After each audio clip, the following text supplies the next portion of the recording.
Are you sick and tired of dieting and literally fed up with the binge eating and feeling out of control around food? Restrictive eating practices have for decades been the only way to lose weight. But research shows that dieting can have totally the opposite effect on our body weight. Through a commitment to holistic practices, I found freedom from binging and learned how to love, feed, and nurture myself in a whole different way. Instead of weighing and measuring our food and ourselves, we need to look at why we overeat. I'm Chinmayi. Welcome to Body Magic, the binge and emotional eating recovery show. Hello, my name is Chinmayi Dore, and I'm the author of Body Magic, a happy ending to binge and emotional eating. A very warm welcome to the first episode of my show by the same name. I'm here to help you recover from binge and or emotional eating in a way that is fun and truthful and a happy process. Binge eating has only been recognized as an eating disorder very recently, 2013, and yet it's known to be 3 times more common than bulimia and anorexia put together. We spend $168 billion in the diet industry in America every year, and yet only 5% of dieters manage to keep their weight off for more than 2 years. 5%. Why is that?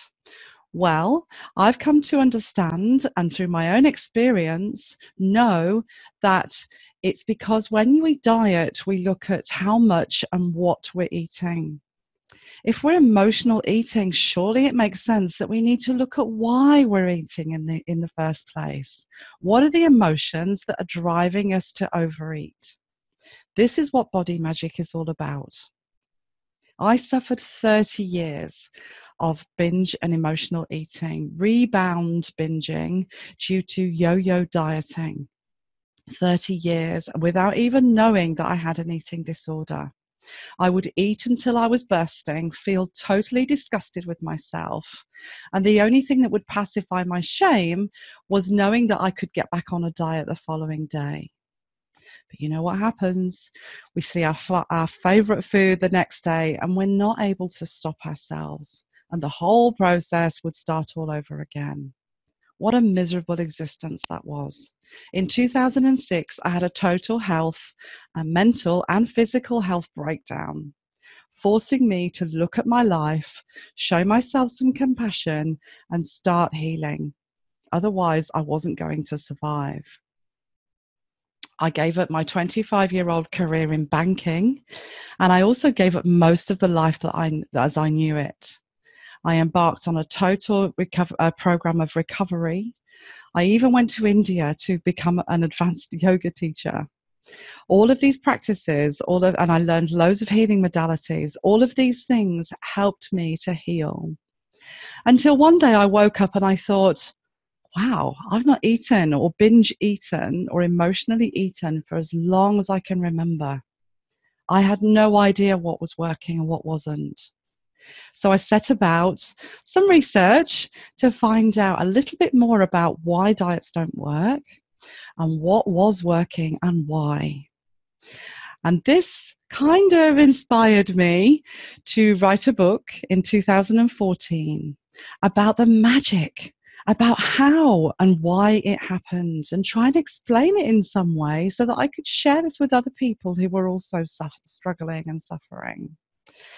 Now, I have several clients on the go at any one time. I have hundreds of followers, and I've helped hundreds of readers find out what it is that they are truly hungry for.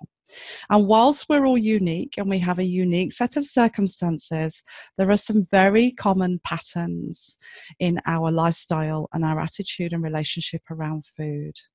So what I've learned is how to heal that relationship with food and offer the same practices and insights and exercises that I would have gone through to arrive at my recovery. And that is what this show is going to be all about. Every week I'm going to be sharing some priceless information that will help you on your recovery very quickly. Now, if you've been dieting, you will have been focusing mainly on the physical aspect of your relationship with food. Body magic goes way more detailed than that. We're going to be looking at the mind and what part the mind has to play in our emotions, definitely, and our relationship with food as well. We're also going to be looking at the spirituality of food, and that's not on a religious basis. I'm not going to have you chanting, although if you want to do that, that's absolutely fine with me. What we're going to be doing is looking at your spirit, how you feel in the world, what passion and drive and enthusiasm you have in your daily life, and how we can heal that spirit so you feel encouraged and effective in all of your relationships, so that you've got more space, more time for more of what life has to offer. Because if you are an emotional eater, you will know how much thought and energy you use up thinking about food, whether it's cooking, planning, shopping, eating, saving, storing, whatever it might be. You will know how much energy that takes up. So I want to free up some of this time and energy so that you have more time and more space in your life for more of what life has to offer you and for you to enjoy. Rather than enduring it, I remember going for meals and weddings and special occasions, and my whole time there would be consumed by food. So food was consuming me rather than the other way around. We're supposed to be in charge and in control around food. So if you don't feel in control around food and you feel that food isn't a friend at all, then you're definitely in the right place.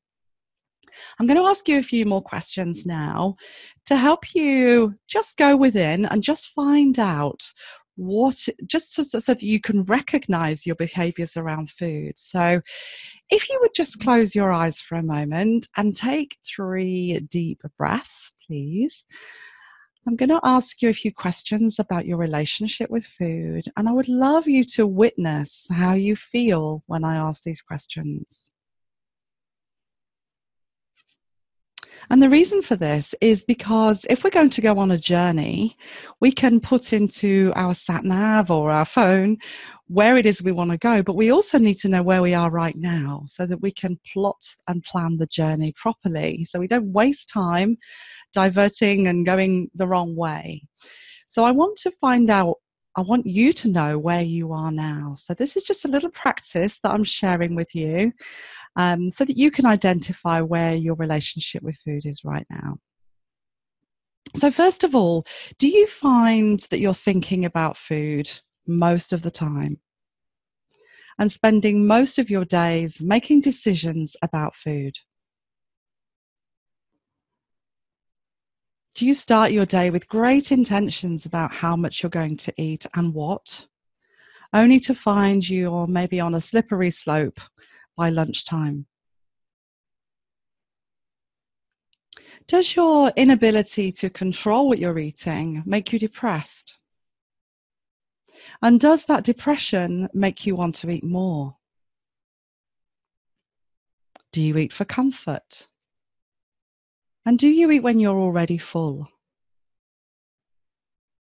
Do you feel that you have to eat everything on your plate? Do you eat fast quite often and wonder where it all went and wish you could eat it all again so that you can enjoy it better the second time round? Do you have cravings for foods that you know on a deep level aren't serving your health and well-being? Do you know what's in your food and what serves you and what might not be serving you? Do you feel that you spend far too much time in the supermarket looking at labels, picking foods up that you feel that you should eat and maybe putting them down, or in a rush to the checkout, picking up something in a whim that you didn't plan to buy in the first place? Do you ever find yourself turning to simple, refined carbohydrates and sugars when you're feeling worried or angry, sad, guilty, or frustrated? Do you ever take or steal food more than what you need and hide it away for later? Do you sneak food between meals or eat something while you're cooking? And here's my favorite, because I can tell you hand on heart that I've done all of these many, many times throughout my life. Do you use excuses to overeat? I have my period. I ran 10 miles today. I've had a bad day at work. It's cold. It's the weekend. I need a day off dieting. I'm on holiday. I deserve it. I've already had X today, so therefore, what does it matter? I need a break. I'm hungry. I've been good all week. Now it's time to have a treat. So you can open your eyes if you wish. I hope that was insightful for you, and it helps you to establish where you are now in your relationship with food. And I dearly, dearly hope that you'll come back for episode 2, where we'll be looking at the emotions in more detail. I would also really like it if you would leave a comment on the webpage or in the comments below, and subscribe to the channel so that you get future episodes without having to go looking for them. You'll be notified when the new episodes come out. And just before we finish, another question I'd like you to think about, and I'll leave you with these thoughts, is just fast forward to the end of your life. How do you want to feel about your life when you get to the end of it?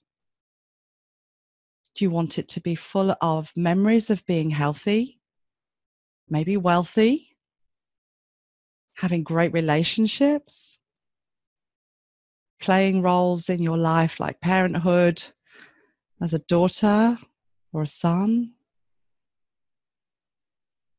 with total commitment and enjoyment and focus?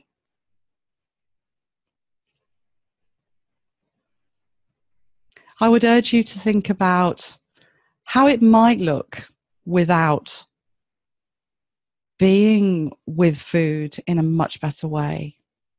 So you don't want to be remembering, do you, all of the diets that you've had and tried? All the times and the fun that you had counting calories? I don't think anybody ever had any fun doing that. Weighing yourself, measuring yourself, remembering all the clothes that you tried on that didn't fit. But the most important thing that I want you to know from this show is that this is not about another diet. This is about having fun and healing your emotions so that weight loss doesn't become a priority anymore. Being free around food and having a great life becomes the priority. Because when you're having a great life and you're feeling positive emotions most of the time, food becomes a friend. It becomes a nurturing, healthful friend. And that's exactly what I want for you. I want you to experience the rest of life in a positive and enjoyed way. So I will speak to you again soon. Thank you so much for joining me today. Have a great day. Thank you. Hello and a warm welcome back to the Body Magic Show, the show for overcoming binge and emotional eating.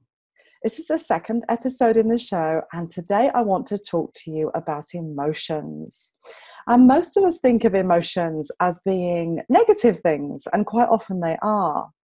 But if you're a binge or emotional eater, you will know that it's not only the negative emotions that have us running for food. It can be any emotion.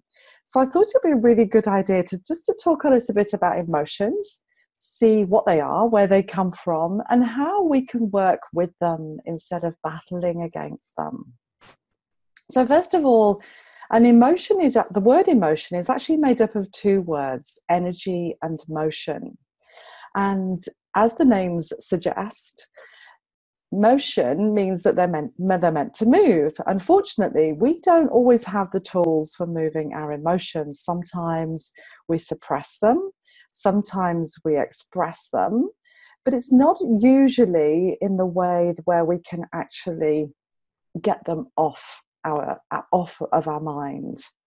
So this is why a lot of people turn to comforts like food, alcohol, drugs, pornography, social media. There are lots of dependencies and lots of escape routes for our emotions these days.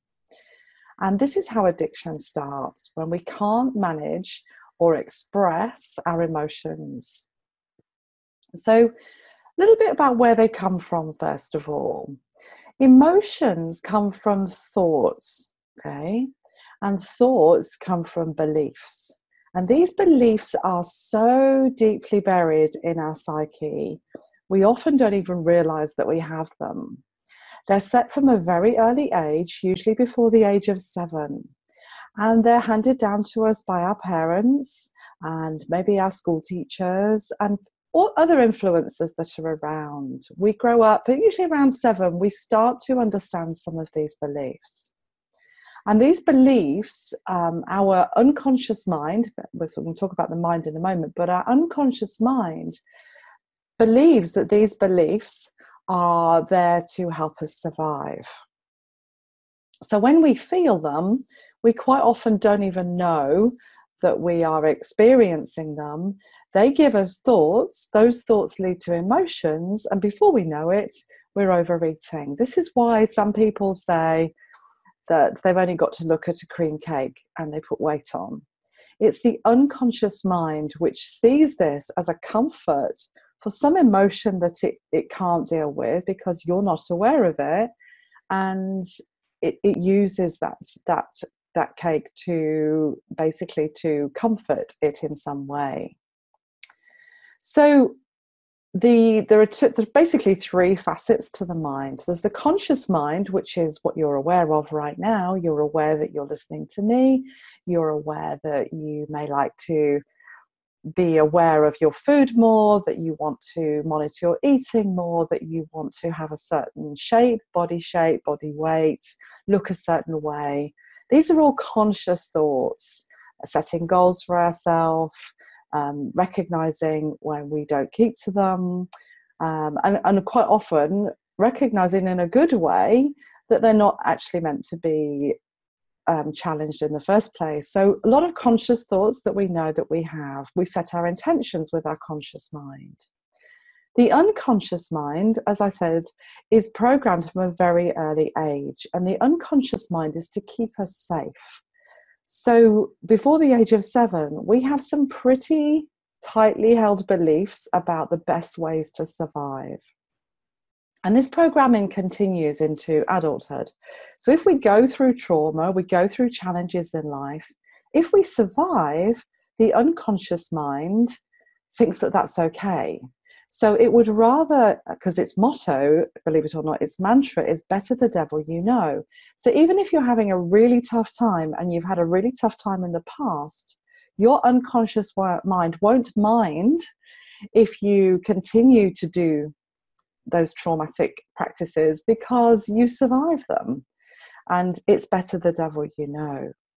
So the unconscious mind holds these beliefs, and these beliefs, when we come to a challenge in our life, we have thoughts around those beliefs. So for example, if we realize that we've put weight on, for example, we might have an inbuilt program and belief that says that to lose that weight, we need to reduce calories and increase the amount of calories that we're expending, that we're burning. And that might be a belief that we've been grown up with, or that we've been handed over from a friend or a diet group or a slimming magazine or something like that. At some point, you've taken in this belief and you believe it to be true. So if you put weight on, your thoughts are, I know what I'll do. I'll start counting calories. I'll reduce the amount of calories that I'm eating, and I will go to the gym and I will burn some off. So I can't help but lose weight. Now, there are lots of reasons why that usually doesn't work, or if it does, it doesn't stay off in the long term. But I'm just talking really about the mind. So the unconscious belief is that we need to burn calories to lose weight and eat less. The thoughts are what we're going to do about it, and the emotion comes up when either that's not working or we're not able to stick to the plan. So such emotions might be sorrow for ourselves, disgust for ourselves. They might be disappointment. It might be sadness. It might be anger, maybe at ourselves, or fear of what might happen if we don't. So there are lots of emotions, but as you can see, these are the results of the thoughts that we had about the beliefs that we had about the best way forward.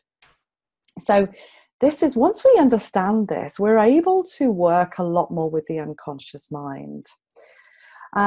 If we don't, if we choose not to, then one of two things will usually happen. We either suppress those emotions and deal with them and move on to the next thought, which creates a belief, which creates a thought, which creates an emotion, and have to deal with a new set of circumstances. Or we soothe them and we numb out. So there are lots of ways. And if you're listening to this show, I'm guessing that you probably numb out with food. But obviously there are other ways. Alcohol is a very common one for a lot of people because it's mind altering. So it very quickly moves out of that emotion by numbing it. But it might be social media. It might be smoking. So all of these habits or ways of soothing can very quickly, you can see how they can very quickly become an addiction. That is if we don't heal, and get real with our emotions and really understand them on a new level. So that is what body magic is about. That's why I call it magic, because it really does seem that way.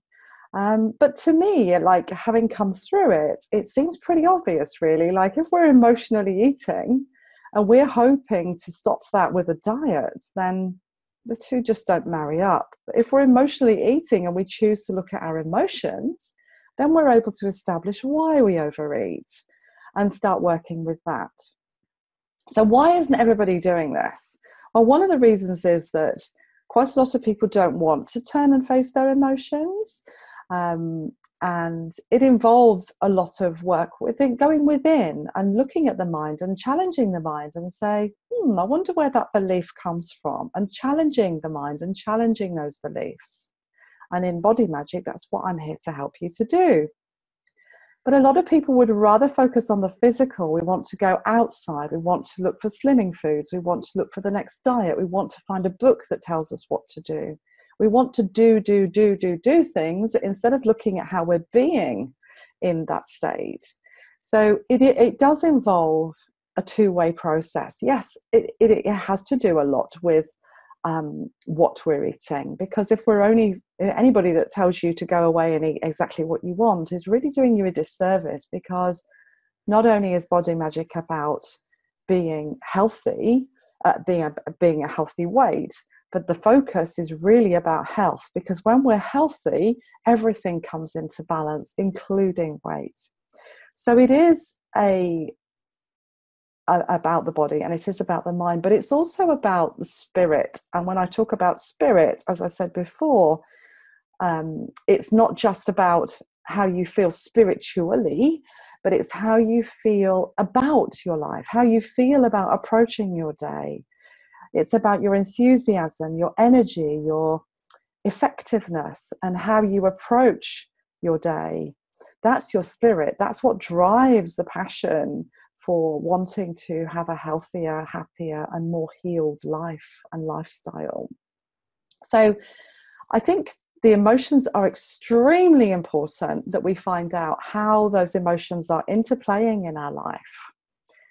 So I would really be honored to give you the first 3 chapters of my book, the first one of which is titled Emotions Explained. And you'll be able to get this by putting into your browser this short URL, and you'll be able to download the first 3 chapters of my book. And at the end of the first chapter, Emotions Explained, there are some exercises that really help you to narrow down what your emotions are. This is so exciting. when I did the exercise, I was really surprised. I thought it was just anger for me, but I was able to fine tune that, because there are lots of different faces to anger. Everything from irritability to rage and everything in between. It turned out that my overriding emotion was disappointment. And that came from a very early age, where I felt like I had to please my peers and please my parents, and I really wanted to please and achieve things so that I would be loved. And when I didn't, I was very disappointed. And when I did get the achievements, the love that I expected to get from it wasn't enough, and therefore I was disappointed. So it really unearthed some amazing identification with my relationship with food and how I used food to escape from the pain of disappointment. And it's still, that program still runs sometimes, but I'm able to recognize it a lot more easily. And the disappointment moves in and through and out of me a lot more quickly. And you can do this too. It's so empowering to know yourself.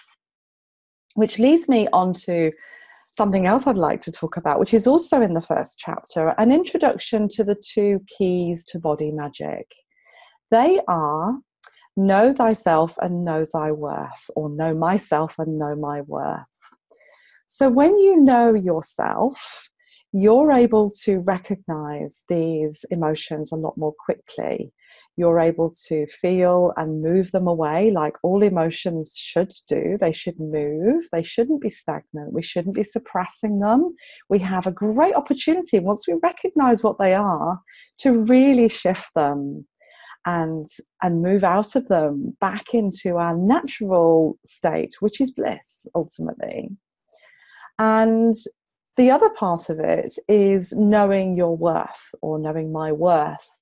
So it's all very well knowing yourself and your tendencies, your habits, the times and emotions that you're feeling when you move into food, or any other dependency that you might be working with as well. Sometimes it's not just food.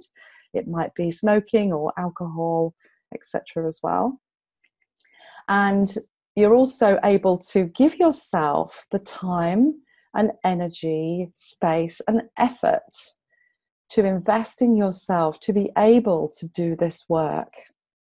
Because if you download these first 3 chapters and they go onto your desktop or onto your phone and into your files, if you never open them, they're called desktop development. So they just stay there, or shelf development if you've got my book. We want to bring it to life. You know, nothing happens if we don't do something about it. So action is everything. But to take that action, you need to believe in your heart that you're worth doing this work for. And some people will say, well, I'm sorry, but my kids have to come first, or my work has to come first. And I say total nonsense to that, because if you've ever been on an aeroplane, they always tell you to fit your own mask first. And that is because you are absolutely useless without the oxygen to be able to help the people sitting next to you. And very similarly, in this state, you will be empowering yourself and giving yourself the energy, the enthusiasm, the effectiveness to be able to share your energy with other people when your cup is full. But if you're running on empty and you're dealing with emotional eating and binge eating on a daily basis, you're going to burn out. You're going to run out of steam sooner or later. So give yourself this opportunity. I promise you it's not going to take much of your time, not much of your energy. And I'm giving you these first 3 chapters free. So it's not even a monetary investment that you need.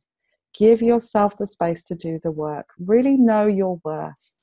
And if you do have children, whether they're boys or girls, you know, there is a lot around in boys and girls about food and habits, particularly social media. These are all comforting things that children use to escape any discomfort. So we need to be setting an example to our children about how they should look after themselves. And this is one brilliant way. Let them see you doing something for yourself. Let them see you working on yourself. There's a few practices in here that you'll be able to share with them as well that are really good fun. It doesn't have to be serious. This isn't serious therapy. This is a fun way. That's why I call it body magic, because it really is magic. And one of the reasons is because when you know your worth and you make a decision to look after yourself, you're 50% on the way to recovery. So I hope you've enjoyed that. If you want to download the first 3 chapters of my book, key into your browser bit.ly, that's bit.ly /body magic, that's all one word, all in lowercase, BODYMAGIC, and then the number 3. And when you go through there, just let me know your email address. You will be automatically subscribed to the Body Magic tribe. So if you want to get a few emails from me, just see if there's anything that's benefiting you, that you're benefiting from. And if you choose that it's not the route for you, you can unsubscribe at any time. But I would love to welcome you to our tribe and help you overcome your binge or emotional eating and find your true body magic. And it doesn't just affect your body, it affects your mind and your spirit and your whole life. This really does change your life. If you can sit down and just even think about the amount of time and energy you give to food, whether it's thinking, buying, shopping, eating, storing, cooking, sharing, you will know how much energy that takes up. When you've released that and you've got more freedom around food, you give yourself so much time for more of what life has to give and offer. So I hope that served you, and I look forward to so much serving you again. Thank you very much.